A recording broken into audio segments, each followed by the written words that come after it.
La paracha de la semaine du grand rabbin Jacques Waknin.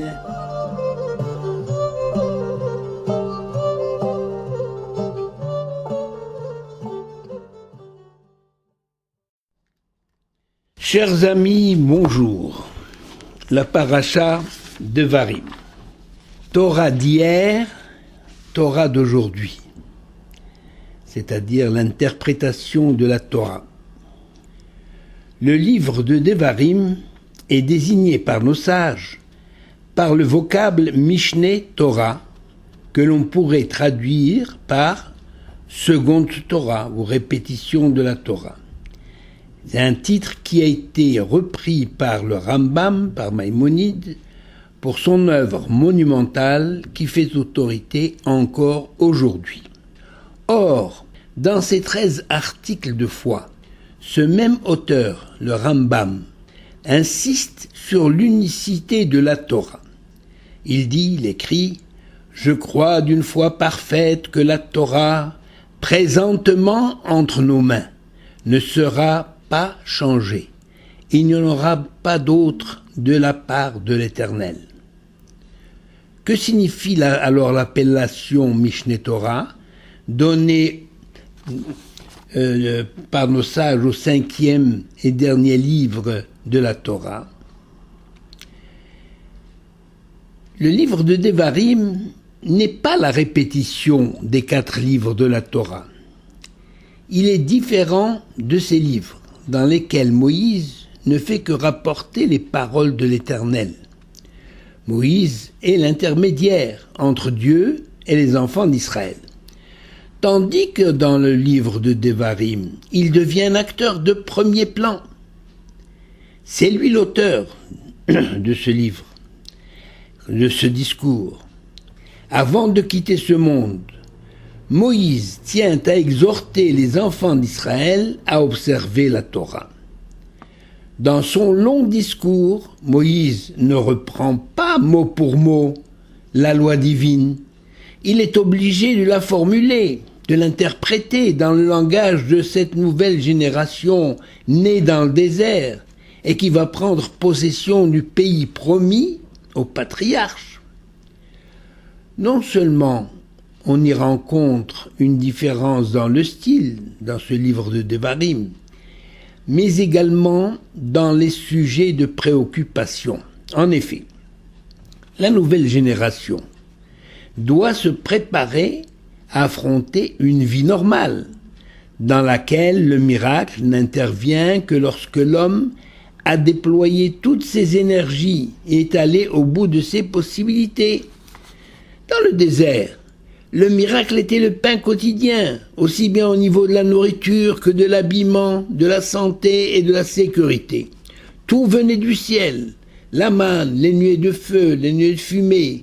Quant à l'eau, il y avait les puits de Myriam qui approvisionnaient largement le peuple. À présent, pour cette nouvelle génération, il faut se prendre en main, se préparer pour la guerre, pour entrer en possession du pays donné aux ancêtres, prévoir l'organisation sociale et la vie économique, nommer un gouvernement. Le peuple d'Israël ne justifie son existence que dans la mesure où sa vie est régie par la Torah, c'est-à-dire ce contrat d'alliance entre lui et l'Éternel. C'est la Torah qui lui confère sa spécificité et qui garantit sa pérennité. La Torah doit donc être une doctrine vivante, un guide pour la vie au quotidien. C'est pourquoi même les institutions immuables, comme le Shabbat par exemple, les fêtes, doivent renouveler leur sens et leur approche. On va prendre par exemple dans les 10 commandements, en hébreu les 10 paroles, Aseret HaDivrot, dans la version promulguée au mont Sinaï, c'est-à-dire la version originelle, eh bien le Shabbat a été fixé en souvenir de la création du monde. Zachor et Yom HaShabbat Likadsho, Sheshet Yamim, etc. À la suite de laquelle, cette création à la suite de laquelle Dieu s'est reposé. D'où l'institution du repos hebdomadaire pour les enfants d'Israël. Mais dans son discours de Moïse, le souvenir, le Zachor, est devenu une obligation d'observance. Shamor et Yom HaShabbat. Et c'est non seulement une obligation d'observance, mais aussi Moïse rappelle à la génération qui, elle, n'a pas connu l'Égypte, que l'Éternel intervient dans l'histoire des hommes. C'est Dieu qui nous a soustraits de l'esclavage ou à l'esclavage du Pharaon pour que nous devenions ses serviteurs. C'est pourquoi nous devons nous reposer et accorder le même repos à nos serviteurs, à l'étranger et même à nos animaux.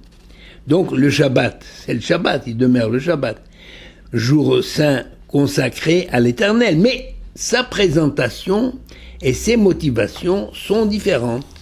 Eh bien, il en est ainsi de toutes les mitzvot et de tous les textes de la Torah. Moïse a compris que la Torah reçue au Sinaï a besoin d'être reformulée pour être comprise et respectée par le peuple. Car la Torah est pour Israël sa sagesse et sa capacité de discernement qui est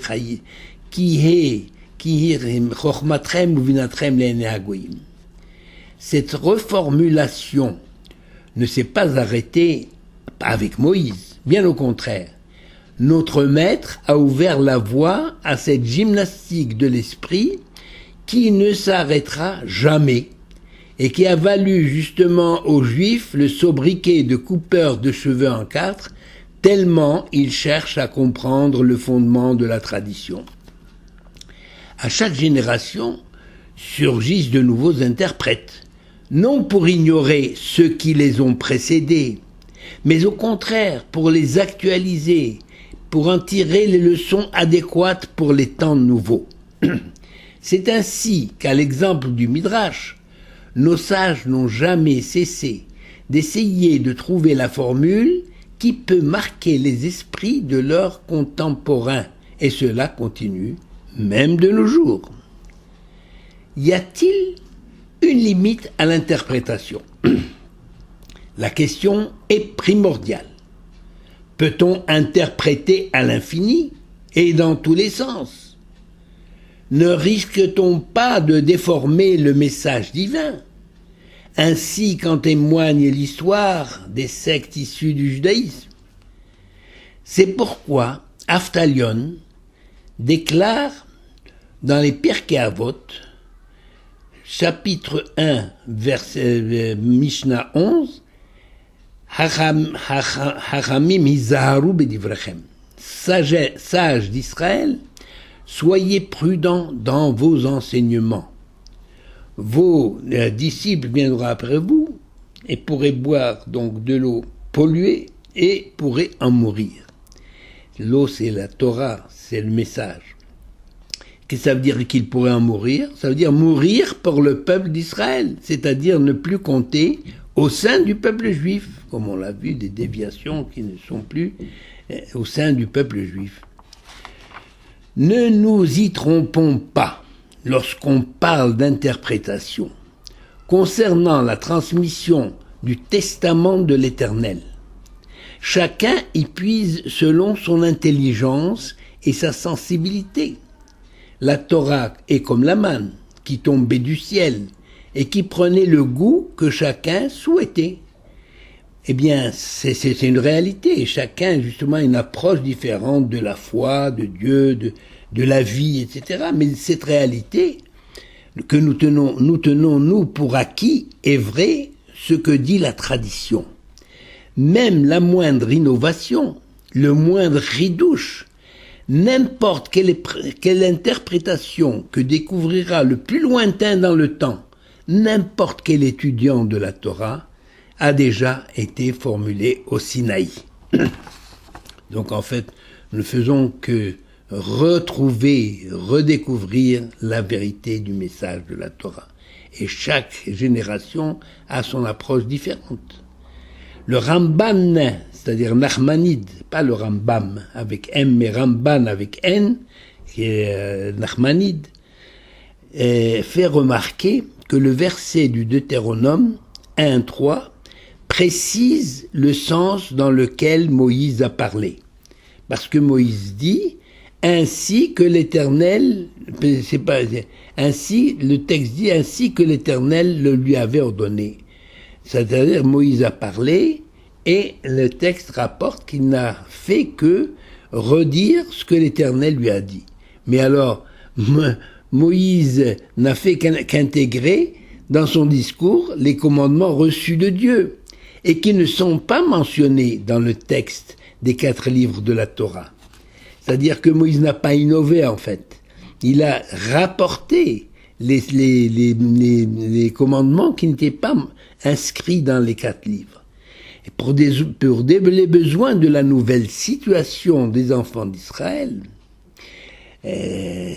pour les besoins de leur nouvelle situation, les enfants d'Israël doivent désormais compter sur leur esprit d'initiative et se préparer pour faire face à leurs nouvelles responsabilités.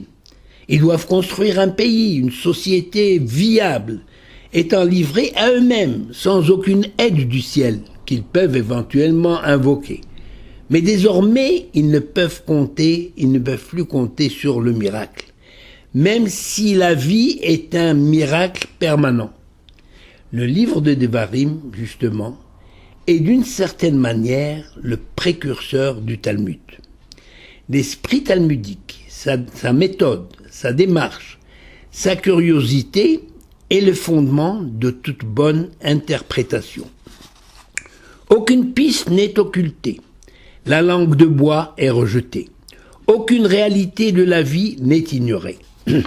Le Talmud novateur est fondé, justement, c'est bien qu'il soit novateur, il est fondé sur la tradition reçue et transmise de maître à disciple.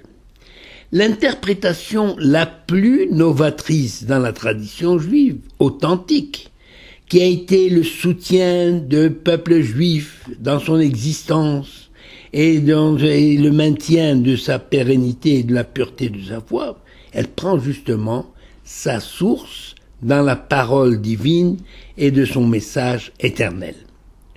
On peut se pencher sur une idée ou un concept et l'interpréter de diverses manières, sur le plan métaphysique, physique, philosophique, psychologique, logique, scientifique ou toute autre approche. Il ne vient à l'idée de personne de changer le texte ou le concept à interpréter. Certains réécrivent l'histoire, déforment la réalité des faits, créent de nouveaux concepts, c'est concevable, mais cette démarche n'a aucun rapport avec l'interprétation de la Torah qui est révélée sous ces 2 aspects, la loi écrite et la loi orale, Torah chez Birtav, Torah chez Be'al Peh, Beracha ve'Hatzlach.